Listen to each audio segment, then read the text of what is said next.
I was growing up, I thought it was only the boogeyman, or at least, that's who I hoped the man in my room was. At least the boogeyman implied the intruder could have been a figment of my imagination, or just a bad nightmare you forget about as you grow older. But I knew that wasn't true, not when I saw the man again at 17.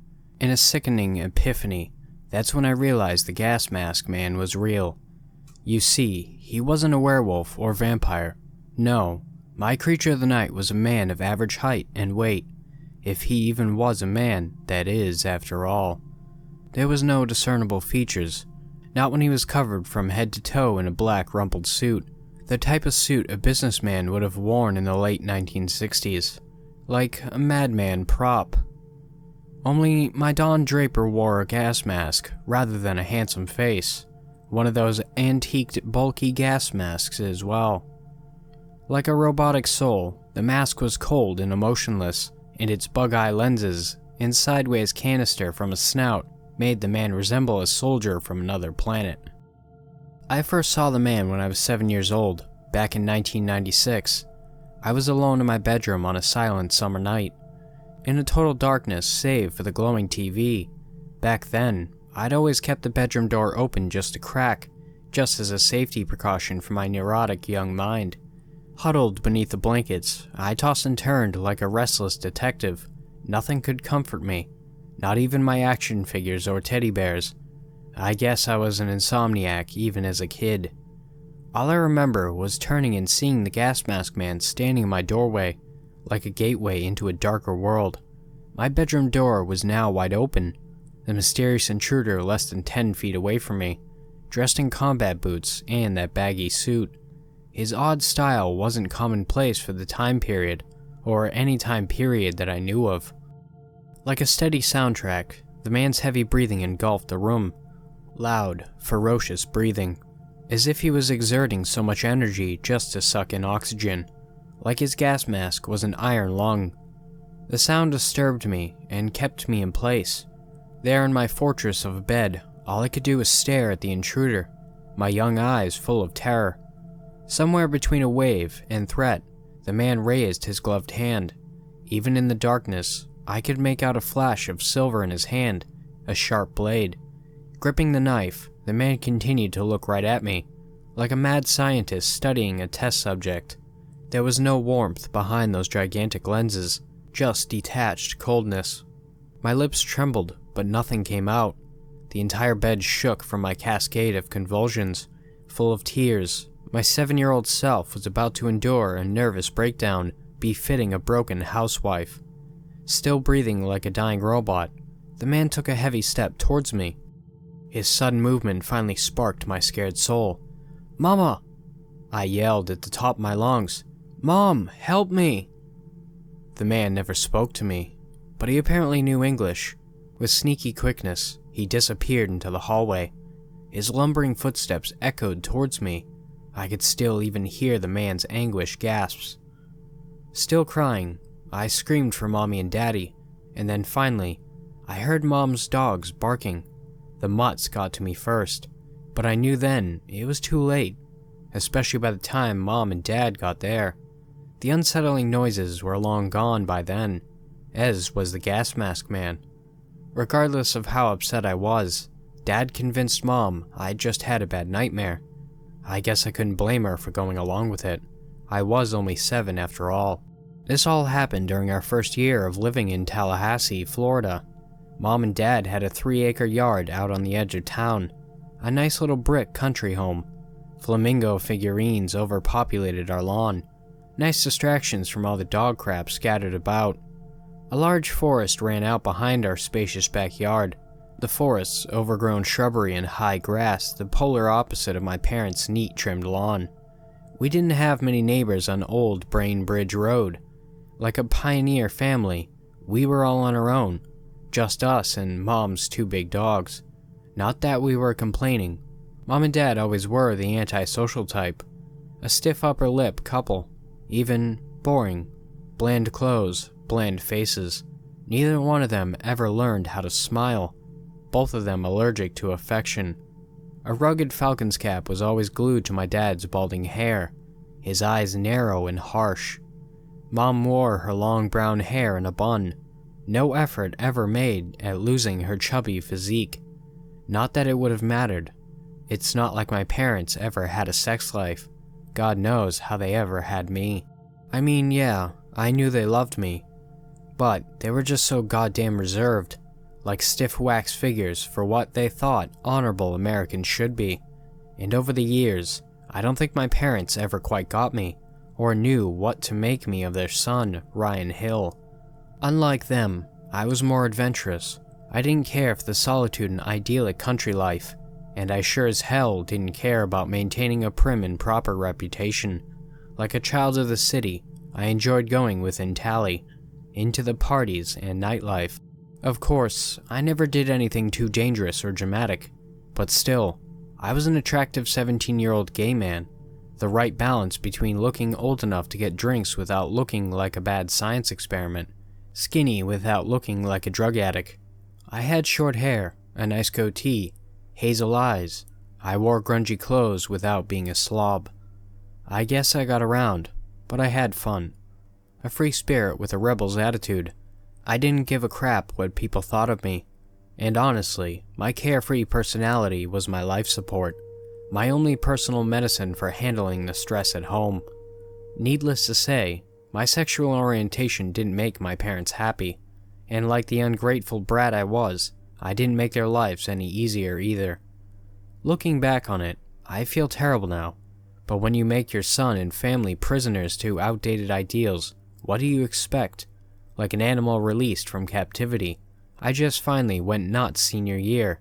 Sex, booze, and okay, maybe some pot. But throughout all of this, I still question that night I saw the boogeyman. My memory still gave me the chills, like lingering PTSD my parents refused to let me treat. Instead, their branded suppression therapy just forced the trauma deeper into my subconscious. My relationship with the folks finally reached a boiling point on a cold Friday in January. I'd been getting smashed with Leon High's finest over at Brian Mulligan's mansion, making out with my boyfriend Oscar as well. Finally, I got home around 1 a.m. Oscar gave me a kiss goodnight before dropping me off. The trek to my front door was only about 15 feet, but it felt like a mile, especially when I was this drunk. I thought I smelled weed, but wasn't sure if it was just the air or something lingering from Oscar's car. Like an intoxicated sprinter, I stumbled all over the front yard. My head ran at 100 miles per hour from the beer buzz and an exciting night, and that sweet kiss Oscar gave me. Lost in my thoughts, I stumbled into one of the flamingos. The pink glory sent me straight to the ground, inches away from a foul pile of dog crap. The odor crushed my buzz. Cringing, I leaned up off the ground. My disoriented eyes looked towards the house and landed right on the man standing just a few feet away from me. Like a figment of my nightmares transported back to the Hill House, the gas mask man had returned, still wearing a dark suit that was too old for 2006, in boots made for a battlefield rather than my parents' lawn.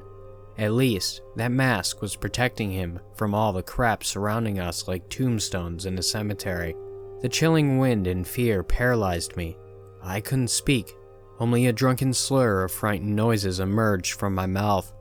Don't ask me how, but even behind those oblong lenses, I knew his gaze was latched onto me, like a scientist studying his pitiful, drunken subject. In this trademark taunt, the man's gloved hand flashed the knife, the same weapon he'd shown me a decade earlier. His heavy breathing matched mine. I saw cold breaths flow from my mouth, heard my heart pounding in the ferocious rhythm of a tribal drum. The man raised the knife. Like an executioner's gaze, the gas mask showed no mercy, no hint of sympathy from behind those lenses. With precise movements, the man descended upon me. His heavy boots shook the ground beneath me, and like a roar, his breathing only became more intense. Terrified, I fell back on my butt. "Help!" I screamed at the top of my lungs. I could feel the January wind ripping my lungs apart. "Mom! Dad!" Right before the man could swing the blade, high-pitched howls shattered through our showdown. Mom's mutts were coming to the rescue. The man stopped and turned, alarmed. Like the arrival of police, lights cut on inside the house. Relief hit me, even in this frigid weather. In a sudden burst, the gas mask man took off for the backyard. He was agile and quick, like an apocalyptic athlete. "Hey!" I yelled after him. The house's front door slammed open, but I didn't wait around for the folks, not even when my panicking mother and father called my name over and over again. I hopped on my feet and chased after the man. The adrenaline warmed me up, even as I could see cold breaths flow like subway stream. Through the darkness, I couldn't see much. I didn't even hear any heavy footsteps, or that breathing. "Ryan!" I heard Mom's yell echo towards me. Nervous, I stopped in the backyard. Like an apparition, the man had vanished into the night, like a monster from a fairy tale. I figured he'd retreated into those deep, dark woods. I walked up to the edge of our yard, my eyes glued to the miles and miles of the green smorgasbord running before me. I heard nothing back there, not even the sound of wildlife. The forest was quieter than a graveyard. The gas mask man had vanished, and now he was back home, back in my nightmares, back in my terrifying memories. A chorus of barking dogs startled me from the unease, their voices shriller than the mutt's cries. My parents pulled me back towards the house. Okay, so maybe I was still a little drunk. My breath smelt like a brewery, so naturally, my parents didn't believe anything. My father was convinced I'd tried drugs over at Brian's house, like he would know. But there was nothing I could do. Like a historic asylum patient, my pleas went ignored, even by my own parents. And from there, our relationship only got worse. Not that I really cared at this point. I was graduating in a few months, and I'd already been accepted into FSU. I'd technically be in the same city as my parents, but much like we already were emotionally, we'd still be worlds apart. Like retired recluses, Mom and Dad stayed in their country shelter, their 3-acre hideout. Besides Christmas or Thanksgiving, I never saw them all that much. They never got cell phones or Facebook, so we had a hard time keeping in touch. We weren't so much in different worlds as we were in different eras. Like a time warp existed once you left the city and entered their house. Ignorant, intolerant beliefs included. Over those 13 years, my parents didn't show up when I graduated with my IT degree, nor when I was assaulted by my crappy ex-boyfriend, and not even when I had a brief stay in rehab. Yeah, I had some rough spells in there. Life wasn't easy when you didn't have much support from the folks, or when you'd been stalked by a stranger in a gas mask most of your life. I realized I was never trying to escape my parents, really. I was trying to escape that mask, the memories. I suppose that's the real reason I avoided going back to Old Brainbridge Road as much as I did, like a former soldier avoiding their old, bloody battlegrounds. At least, I still hadn't changed much physically. I was still attractive, still Ryan Hill, the friendly confidant for all my old school friends. Like a great actor, I'd even kept my poise during the height of my addiction. I guess my parents had taught me a thing or two about how to suppress crap well. But deep within, I was still that scared 7-year-old boy. And late at night, I struggled to sleep. Usually, I had to sleep on the living room couch, with the lights and TV always on. Ultimately, my paranoia kept me from ever forming a true bond with my parents, from us ever being a real family, and their fatal car accident last week made sure we never would. About my only solace from the sadness was that they died quick. Then again, I wondered why I even felt such strong emotions. My parents never showed me much sympathy, certainly no affection, and they sure as hell never believed my stories about the gas mask man. Now, with their passing, I had no choice but to return to our old home, a final showdown between me and my worst fears, a return to my boogeyman's lair. I showed up on a Wednesday. I had to go through all of my mom and dad's belongings before putting the house up for sale. I suppose I could have done this all before nightfall. But my curiosity challenged me to spend one night in my old house, That was all I had to do. Like therapy, maybe camping out here would alleviate my anxiety. So I stayed the night. I slept in the living room, of course, definitely not in my old room. I kept the lights and flat screen on. TCM was showing Spider Baby tonight, a fun cult flick from the 60s. I remained restless up until the 4th beer. Then the 5th, 6th, and 7th really calmed my trembling nerves. The January night was cold, but I was warm and cozy inside my old home.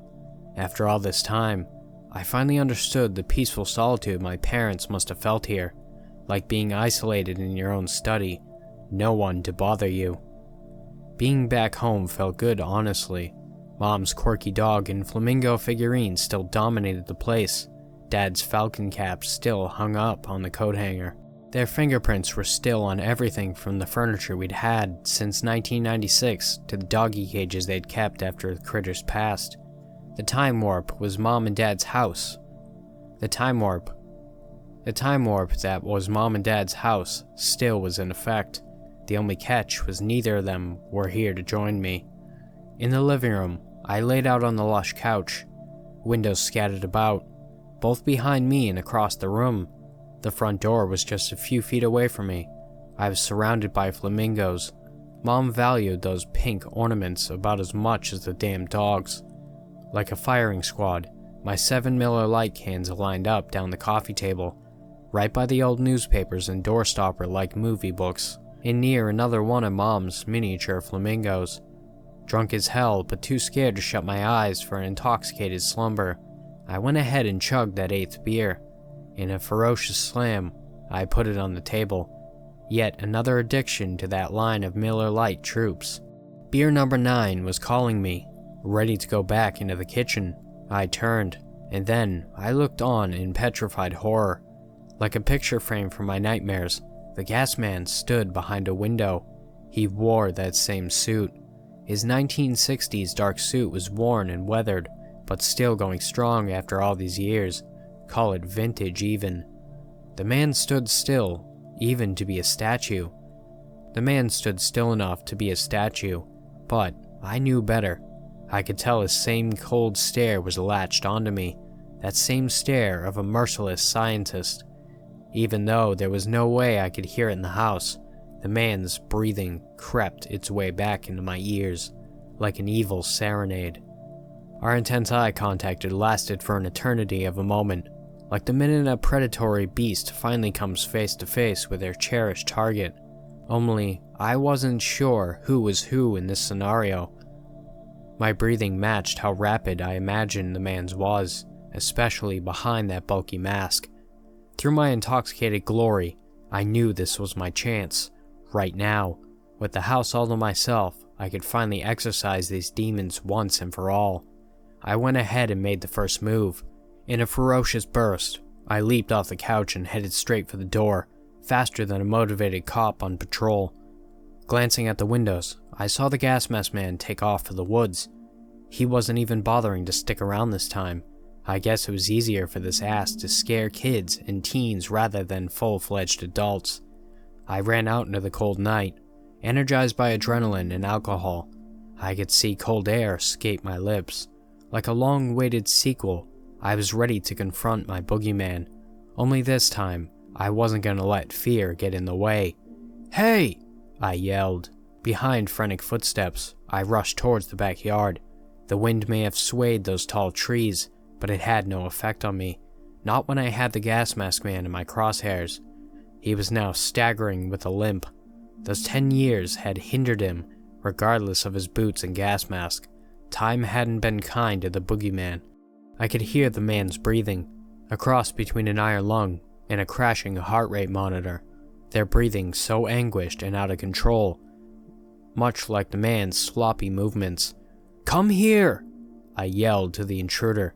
Like a hunter in a North Florida Arctic, I concentrated and ran faster, closer and closer to my target. The man stumbled past 2 white crosses, the grave markers for Mama's dogs, probably a morbid precursor for whatever lurked in those woods. In a scary burst, the gas mask man vanished into the dark forest, like he had disappeared behind black curtains. This time, I didn't slow down. I was too drunk to care at this point, too consumed by curiosity and the crushing chills of the past. I crossed over. The fence was a vortex of darkness, not to mention cold as crap. Walking through the high grass like wading through water. This wasn't my parents' suburban cleanness. The woods were wild by day and terrifying by night. Shivering, I jammed my hands into my coat pockets, my eyes strained to see the scene around me. No longer did I hear the ominous breathing, just the stray calls of nocturnal animals.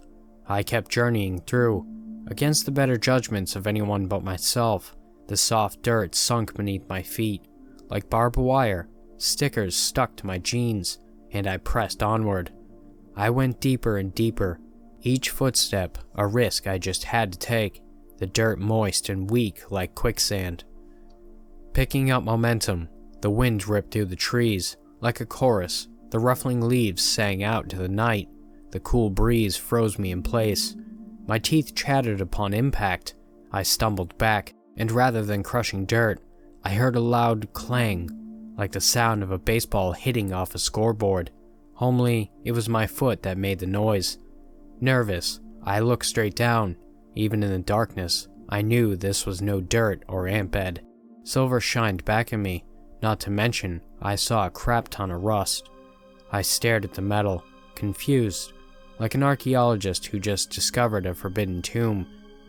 Leaning down, I retrieved my phone. My flashlight app illuminated what lied before me. There in the ground was a giant metal slab surrounded by dirt, discreet like a forgotten tombstone. An old rustled handle stuck out of the slab, as if it was going to try and shake my hand. Even this drunk, I recognized the eerie sight. A hatch, a door, whatever you call it, was clearly the entrance to a fallout shelter. And judging by the rust, this bad boy had been there for quite a while. Well, before my parents and I moved to Tally in 1996. I knew I should have called the cops right then and there. Just walk away and call them like any sensible person would. But I got over 20 years of torment begging to be released. My personal exorcism couldn't stop now. Not when I'd gotten this close. Trembling in the cold, my hand reached out towards the ugly handle. Then right before I could open this gateway to my own personal hell, the son of a bitch opened on its own. Helpless, I watched the hatch swing open. And there waiting on the small ladder was my boogeyman. Only now, I'd trespassed on his land, his bomb shelter of a house. Behind the gas mask, the man just stared at me. Like tumors, I could see his suit was riddled with black patches. He kept one hand on the ladder, and the other held that same knife. The blade still so sharp and potent, the man's constant breathing still so chilling. Like a shelter luxury, the ladder was just there for convenience. The shelter's floor was only a few feet beneath the man, and from where I stood, I could see a lit hallway in the home. Like a whole other world was down there. Who knew how expansive the man's underground house really was? I leaned up and took a step back, terrified and speechless. Relief even hit me when I felt my feet hit the ground. Angry, the man held the knife out towards me. His gaze never strayed from my quivering face, his deep breaths like alarm bells to my disturbed gut. My eyes drifted down towards the shelter's hallway, and there, I saw someone else. A person dressed in sweatpants and a 1950s-era college sweater. Their own oversized gas mask stared back at me. They looked shorter than the man, but I couldn't be sure, and I wasn't sure I wanted to know. Like a guard, they stood right in the front of the hallway. They held a switchblade in their gloved hand. Before I could react, I felt the cool wind brush me once more. A shiver ran up my spine, and then the man made the first move. With aggressive strides, he started climbing up the ladder, like a mercenary out for blood. I turned and hauled ass the other way, with my own quick, aggressive strides. All I heard behind me was the constant breathing, the harsh breath surrounding me as if it were part of the forest ecosystem. Full of fear, I never looked back. I bolted past the doggy graves, and my panic took me straight to my car. From there, I'd get the hell out of my childhood house of horrors. I figured I'd sell the damn place at some point. And then, whoever gets it can have everything. They can have the house, the pet cemetery, even the bomb shelter, and whatever the hell lives inside it. Lately, I've been feeling very concerned about one of my students. I know it's usually frowned upon for a TA to become too invested in the private affairs of their students, and that professors wouldn't hesitate to file a complaint about me. But Heath is different, and I'm afraid that he could be. No, that he is in a lot of trouble. To give you some background knowledge, Heath hasn't really been the best student this semester. He's a truant with the charm of a movie star, and I doubt there's a single lady that hasn't been wooed by his charisma. Yet, if you didn't catch him skipping class, you'd surely find him on Hastings Street getting high on pricey weed, and that probably wasn't worth the buck. It didn't come as a surprise to me when I heard from the professor that Heath's family is filthy rich. And when I say filthy rich, I mean disgustingly, horrifically loaded. His parents were rich enough that Heath probably rolled joints with $100 bills. Sure, Heath wasn't troublesome, but the real problem didn't begin until 4 weeks ago. Now, I have been a TA for quite a while now, so when the professor asked me to give a lecture in his place, I wasn't very surprised. He was looking forward to a nice weekend ski getaway that I assumed he would be spending with his wife. His weekend lectures were always with small classes, and I knew all the students on a first-name basis. After all, I was only a few years older than most of them. When Heath showed up out of nowhere in the middle of my lesson, I was surprised to say the least. This was the first class he'd actually attended, which meant it was also the first time I had the pleasure of meeting him. He certainly didn't seem like a druggie. His striking blue eyes caught my gaze, and before I knew it, he was making his way towards me, not once breaking eye contact. He extended his hand towards me and flashed an impish grin. I took his hand and shook it firmly, all the while examining his boyish face and name-brand clothing. I could see every bit of his rich boy persona, and none of the drug addict. "Aaron DeGray, I'm the TA here. You'd already know that if you actually came to class. I'd have come sooner if I knew you were the TA." His eyes bore into me, and I felt my stomach tighten. Brushing off his comment, I motioned for him to take a seat and continued what was left of my lecture. Still, I felt his eyes trained on me like a hawk eyeing its prey, or, more aptly, a pedo assessing the children on a playground. Perhaps I was being oversensitive, because when I dismissed the class, he scrambled out of the door like all my other students, not even bothering to say goodbye. Or, so I thought. Professor came back, but Heath stayed. His attendance became perfect, and he constantly showed up for each class. I was told to begin teaching the night classes as well, and I couldn't say no to the professor, despite my discomfort at being around Heath. Although Heath arrived at least a good half hour before class, he would never do anything. It was disturbing how he would sit in the same spot, directly across from my desk in the corner, where he could see every movement I made. More disturbing was his unmoving gaze, always fixated on me. Oftentimes, he'd approach me and ask questions, some regarding course materials, some more personal. He was always very polite and charming, but as soon as he slumped back into his seat, I could feel his eyes grope my body, undress me, and violate me in his mind. It left me with a sick taste enveloping in my mouth.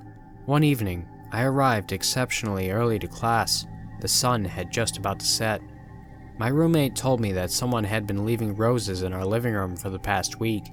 She thought that it was her boyfriend playing a prank on her, but when she brought it up, he had denied it.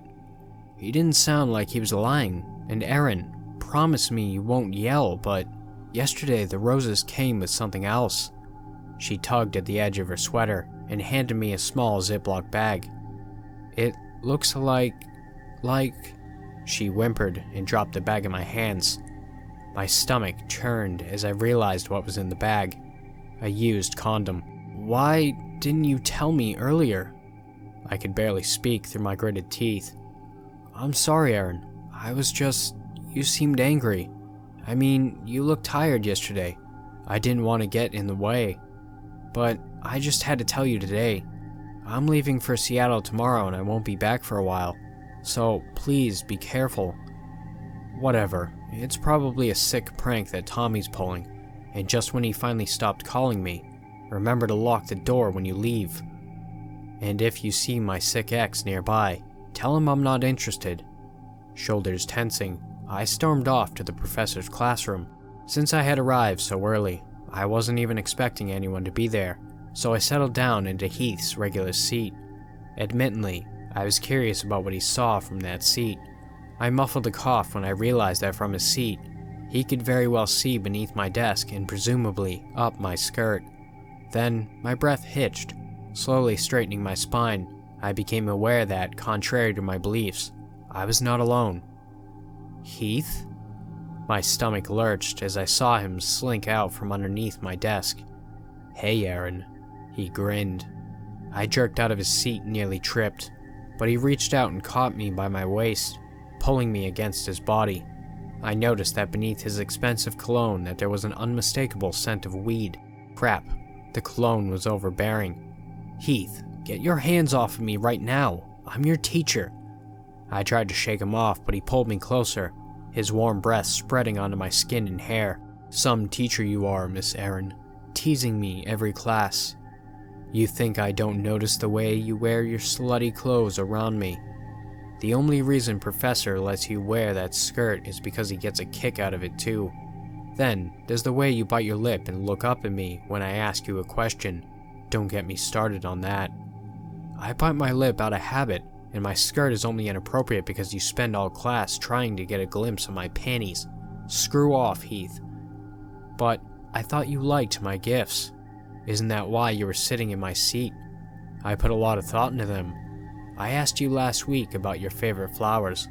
He kissed my forehead gently, and I fought the urge to scream. Of course, he was the one leaving the goddamn flowers. Of course, he left a dirty condom. Beneath his charming facade, Heath was clearly a deranged drug addict. Heath cut me off before I could say anything else. "Or are you trying to push me away because of Tommy?" "Too bad, but I've already taken care of him already. I hope you don't mind." Heath finally pulled away from me for a split second to reach into his pocket and pull out another small Ziploc bag. He placed the bag in my hand with great care and looked at me expectantly.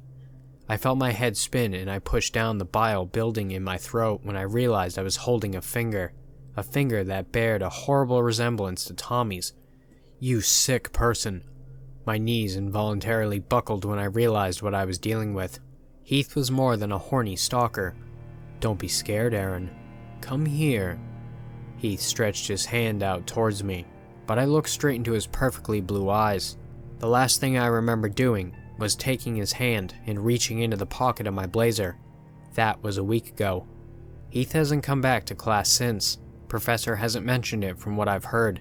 Heath's parents disowned him a while back, which explains their lack of care. Bummer the way things turned out. I could easily report Heath to the police, with all the evidence that I have, but there's really no need for it. I know he won't ever approach me again, or anyone else for that matter, which reminds me that I should thank the professor for helping me clean up this mess. I may have lied when I said the last thing I remembered was reaching into my pocket. What I really do remember is wrapping my fingers around the familiar feeling of my taser, then Heath's shocked expression as he realized too late what was happening.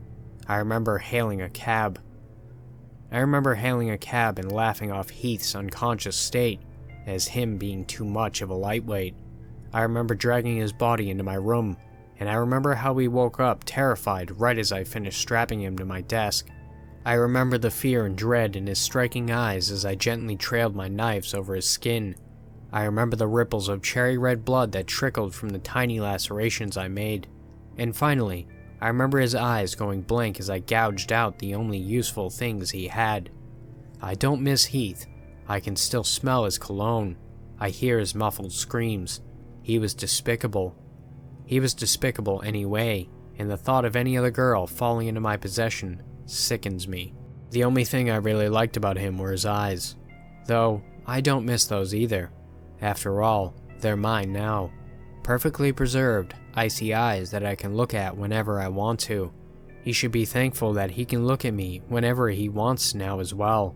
But my freezer is really getting too crowded. and I don't particularly want to keep anything besides his eyes. Since the professor's done enough for me, I don't feel bothered to help anymore. He referred me to this website, said you guys would be of use. I think I should mention that I used to specialize in a pretty unconventional line of work. That's why I always keep a few safety precautions in the inner pockets of my blazer.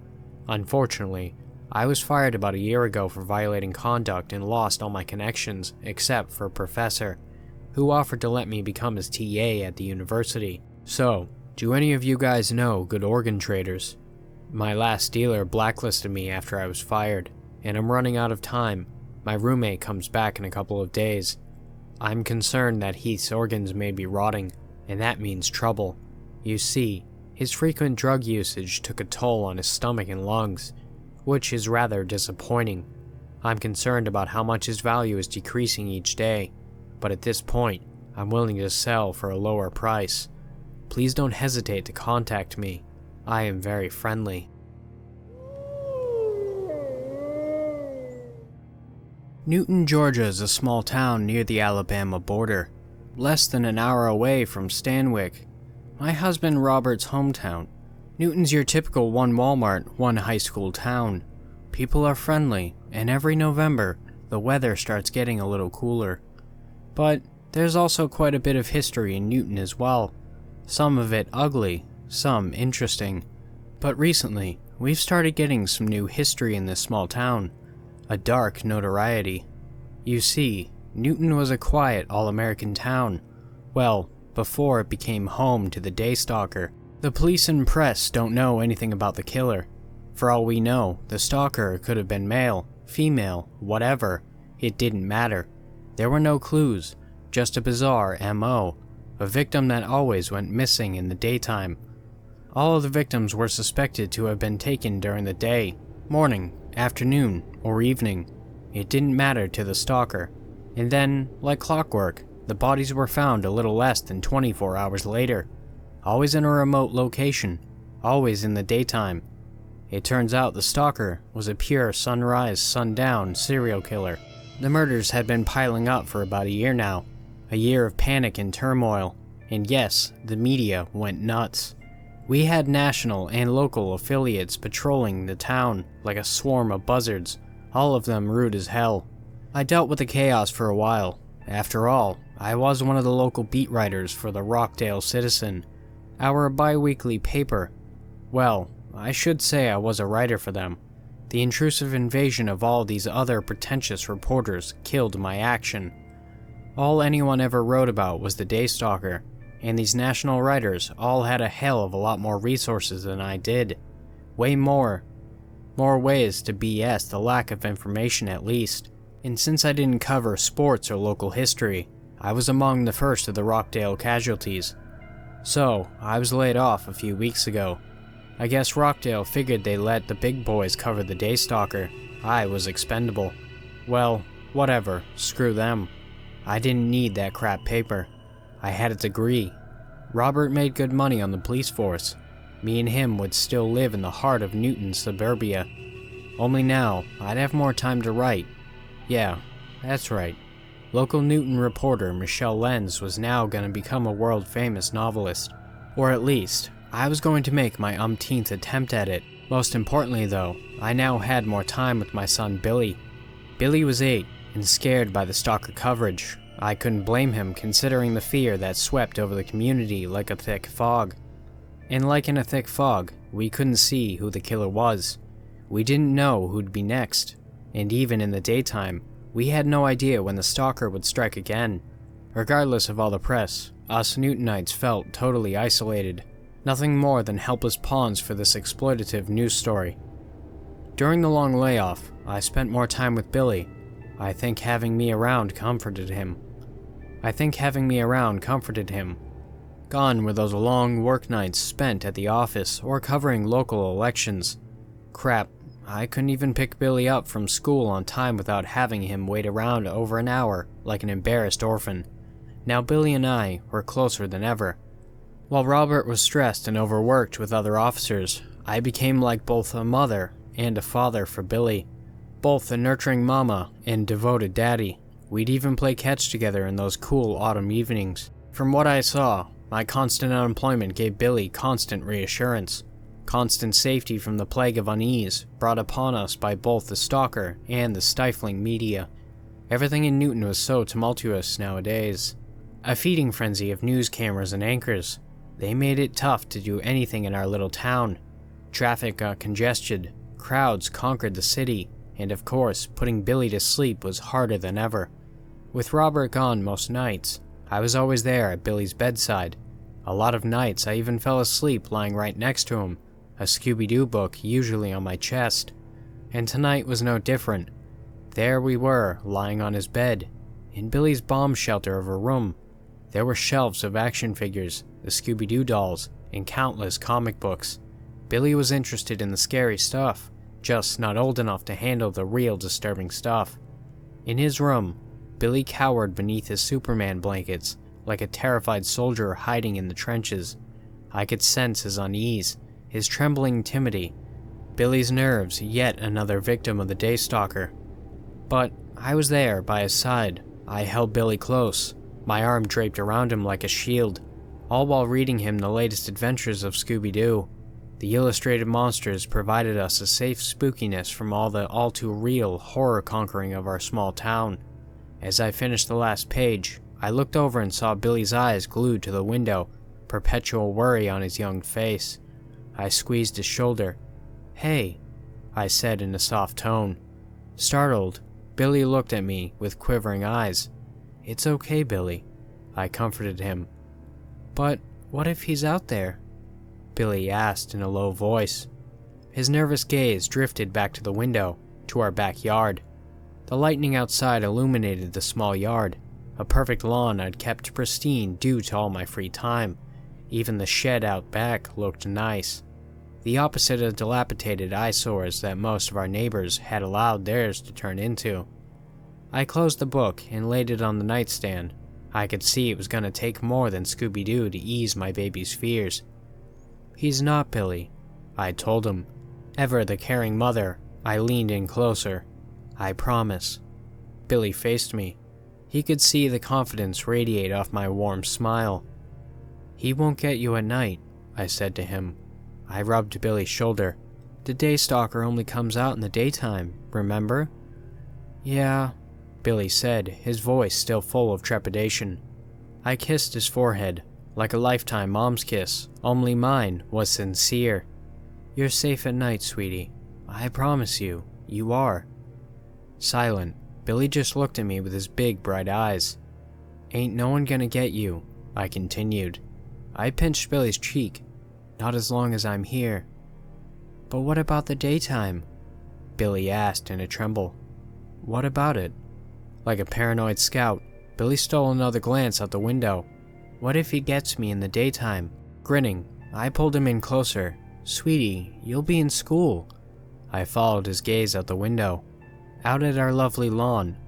"And when you're not, I'm with you, okay? Mommy's gonna be here a lot now.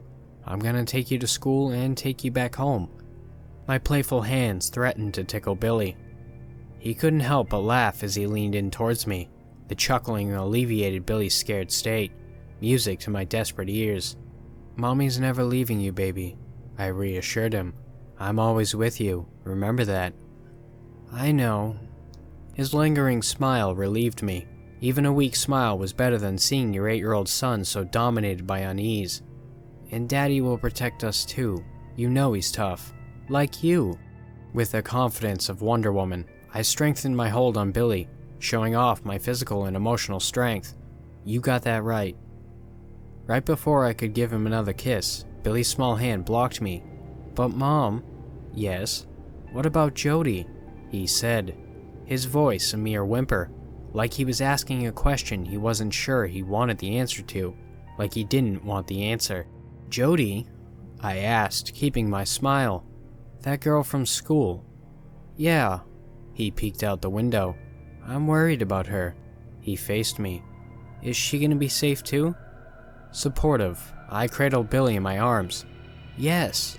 And this time, I did tickle him. "I promise you, Jody'll be fine." Billy giggled like a grade school maniac. So much, he almost fell out of bed. Grinning, I held him steady in my arms. "Jody's safe, okay? Both of y'all are." Still laughing, Billy wrapped an arm around my neck. "Okay." Like a victorious mama, I planted a kiss on Billy's soft cheeks. Full of joy, we looked on at each other's smiling faces. My job here is done in this arena of toys and superheroes. But deep down, I knew I'd lied. Only one of the few lies I'd ever tell my son. Less than 30 minutes later, Billy was sound asleep. He slept heavily too. I could go berserk in that room, but he'd never wake up. The cartoons I'd left on his flat screen were more effective than his sleeping pill. Billy didn't even budge when I stepped off the bed. I'd left him some juice and cookies on the nightstand, a little something extra in the grape juice just in case Billy were to wake up in those next few hours. I turned off the lights in the backyard like I always did for these late night rituals. Dressed in my hoodie and jeans, I walked alone towards the shed. The November coldness did nothing against the warm excitement I felt within. You see, I hadn't told Billy a complete lie. He was safe, and he would always be safe. Unfortunately, I just had to lie about Jody. When she skipped school today, the opportunity was too perfect to pass up. Like when the naive fly just happens to land on that vicious trap. The little girl should have known better. After all, Newton isn't the town for skipping class, not when the Daystalker lurks about in those mornings and afternoons. I stepped inside my shed, trembling with never-ending excitement. My hand managed to lock the door behind me. The hanging small light bulb broadcasted little Jody Marks lying on a table in the back. She was out cold, naked, bound and gagged in duct tape with tight precision, like a patient awaiting surgery.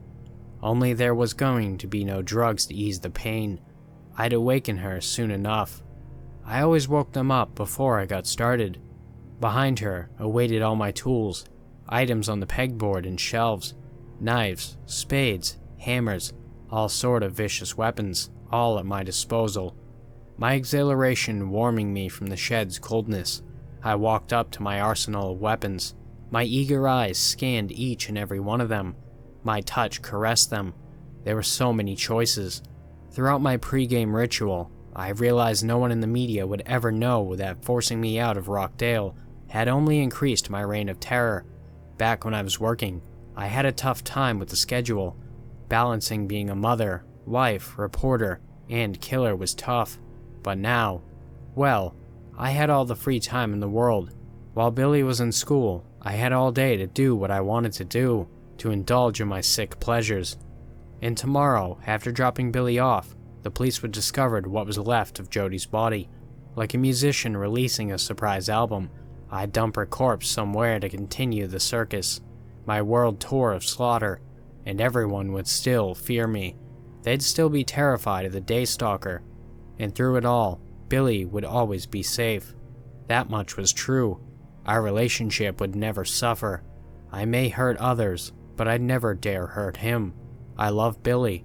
While he may forever live in the fear of the Stalker, he'll forever love me. Finally, I settled on my sharpest garden spade. In the blade's reflection, all I saw was my wide smile, my Daystalker face. Like a demented child at Christmas, only I was going to have much more fun. Holding the weapon, I looked over Jody. In just a few moments, I'd wake her. Then, her helpless eyes would watch me make the first vicious wound, her screams suppressed, her body trapped. Sure, I was the Daystalker.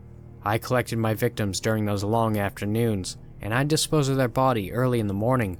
The real fun part always happened at night. Thanks for watching, Wolfpack. If you want to submit your story, my email and subreddit will be in the description below. And also, if you're not subscribed, please do if you want. And don't forget to like and comment as well. Have beautiful nightmares. And I will see you next time.